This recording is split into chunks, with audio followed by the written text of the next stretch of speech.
पूर्वोत्तर की लाइफलाइन कही जाने वाली ब्रह्मपुत्र पर चीन की खास नजर भी है। दरअसल चीन की अपनी मजबूरी भी है। चीन में करीब 3 करोड़ लोगों को सहजता से पेयजल भी उपलब्ध नहीं है, इसलिए वो ब्रह्मपुत्र की धारा को अपनी ओर मोड़ने का प्रयास करता रहता है। इसके अलावा तिब्बत में चीन की सबसे बड़ी पनबिजली परियोजना जम हाइड्रो पावर स्टेशन भी शुरू हो गई है। बीच में बात हो रही थी कि तिब्बत पर जो डैम बन रहे हैं ब्रह्मपुत्र सूख जाएगी। इस चिंता से लोग परेशान हो गए कि बिना ब्रह्मपुत्र के असम का जीवन कैसा होगा, असम की संस्कृति क्या होगी। वह ब्रह्मपुत्र जिस पर हजारों हजार गीत लिखे गए हैं, भूपेन हजारिका के गीतों में ब्रह्मपुत्र है और असम के तमाम कवियों के गीतों में ब्रह्मपुत्र है। ब्रह्मपुत्र तो यहाँ की सभ्यता, यहाँ की संस्कृति, यहाँ का जीवन है। इसी तरह अरुणाचल प्रदेश में ब्रह्मपुत्र पर लगातार बन रहे बांध भी खतरे का संकेत दे रहे हैं। इन बांधों के बनने से असम समेत कई देशों पर खतरा बढ़ने की संभावना है। ब्रह्मपुत्र में बाढ़ आता है, ठीक है, लेकिन बाढ़ बहुत सारा चीज़ ले आता है। असम में एलुवियल सॉइल उसको ले आता है, खाद ले आता है। जहाँ ब्रह्मपुत्र के ऊपर पानी आता है उसी में वो माने ज़मीन बहुत उपजाऊ हो जाता है, तो एक अच्छा चीज़ है। लेकिन एक बात है, ब्रह्मपुत्र में जब से 1950 में जो अगस्त महीने में जो बहुत बड़ा भूकंप हुआ, उसके कारण पहाड़ लूज हो गया, उसका जो है बालू आकर के सैंड आकर के पूरा ब्रह्मपुत्र भर गया। उसका बेल जो है बॉटम है उसको भर गया। भर जाने के कारण ब्रह्मपुत्र बिल्कुल उछला हो गया, जिसके कारण थोड़ा सा बारिश आते हैं, थोड़ा सा ये होता है, पानी ओवरफ्लो हो करके पूरा फैल जाता है। और दूसरी बात, कटाव जो है, भू कटाव बहुत ज़्यादा हो गया है, पहले इतना नहीं था।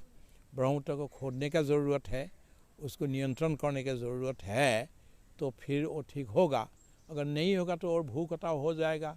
हज़ारों लाखों हेक्टेयर ज़मीन अभी ब्रह्मपुत्र के बीच में जा रहा है, और वहाँ जो ज़मीन जा रहा है क्या होगा, बीच में टापू बनता है, और टापू में आके बांग्लादेश के लोग वहाँ बैठता है। हमारे लिए बहुत बड़ा एक प्रॉब्लम है कि ब्रह्मपुत्र भू कटाव करते हैं, उस भूमि को ले जाकर बीच में वो आइलैंड बना देते हैं, टापू बना देते हैं। उस टापू में आकर के बांग्लादेश के लोग आकर के वहाँ बैठ जाता है। सरकार को अभी इसको सचेत होकर के उसको बंद करना चाहिए। जानकार बताते हैं कि अरुणाचल प्रदेश के जंगल मजबूत नहीं हैं और उनके साथ छेड़छाड़ के दूरगामी परिणाम हो सकते हैं। अरुणाचल प्रदेश में डैम्स जो बन रहा है, अरुणाचल के जो पहाड़ है बहुत लूज है और दक्षिणात्य के पहाड़ जैसा मजबूत नहीं है, उसका पथरीला नहीं, उसे बालू से बनाया हुआ है। तो ये लूज उसमें अगर बड़ा डैम बनाएंगे, करीब 34-35 इतना डैम्स अभी बन रहा है वहाँ, उसके खिलाफ असम के लोग अभी लड़ाई लड़ रहे हैं, लेकिन सरकार उसको नहीं मान रहा है। अगर ये डैम बंद नहीं किया गया तो फिर कभी ये अर्थक्वेक प्रोन एरिया है, तो यहाँ हर 50 वर्ष में ऐसा इतिहास है कि एक बड़ा भूमिकंप आता है। अभी एक आने का है, अभी कुछ दिन अभी ज़्यादा ही हो गया, आया नहीं भगवान की कृपा से, लेकिन आ जाए तो फिर अरुणाचल का पहाड़ टूटेगा और उसमें जो बांध बनने जा रहा है, बन रहा है, वो पानी डाउन स्ट्रीम में आकर के असम को पूरा धुलाई करके बांग्लादेश को धुलाई करके ले जाएगा। ब्रह्मपुत्र नदी का वैज्ञानिक ढंग से इस्तेमाल करने की जरूरत है। हालांकि राज्य सरकार ब्रह्मपुत्र के विकास के लिए नमामि ब्रह्मपुत्र योजना को मूर्त रूप देने की कवायद कर रही है, लेकिन बावजूद इसके अन्य पहलुओं पर गौर करते हुए कारगर कदम उठाने की दरकार है। ब्रह्मपुत्र को वैज्ञानिक ढंग से उस पर उसके उपयोग की ज़रूरत है। कई अलग अलग चीज़ें हैं, जहाँ पर पानी का प्रवाह बहुत ज़्यादा है, क्या वहाँ पर हम डैम बना सकते हैं, वैसा डैम जो तबाही भी नहीं लाए, उससे बिजली का भी उत्पादन हो। तो ये सारी समस्याएं हैं।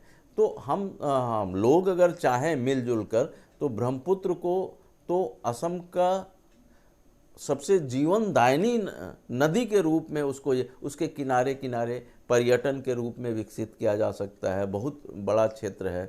अगर ये गुवाहाटी में इस तरह की व्यवस्था की जाए ब्रह्मपुत्र के किनारे, जिस तरह से अहमदाबाद में साबरमती के किनारे, तो उसका एक आर्थिक लाभ भी होता है।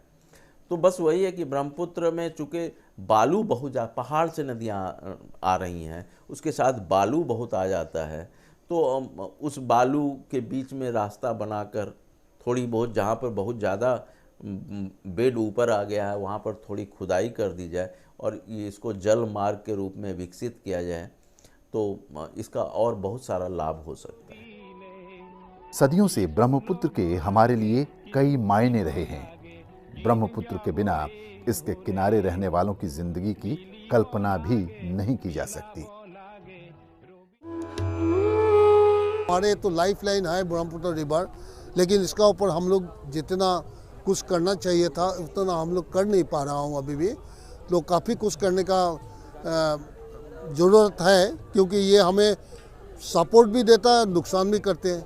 नुकसान को अभी नहीं रुक पा रहे हैं हम लोग, तो उसको जो नुकसान करते हैं उसको रुकने के लिए हमें जो कदम उठाना चाहिए वो बहुत एक्सपेंसिव है। तो उस कदम को उठाने के लिए शायद अपना अभी प्रेजेंट सरकार ने काफ़ी कुछ व्यवस्था ले रहा है और हम लोग शायद इसको संभाल पाएंगे।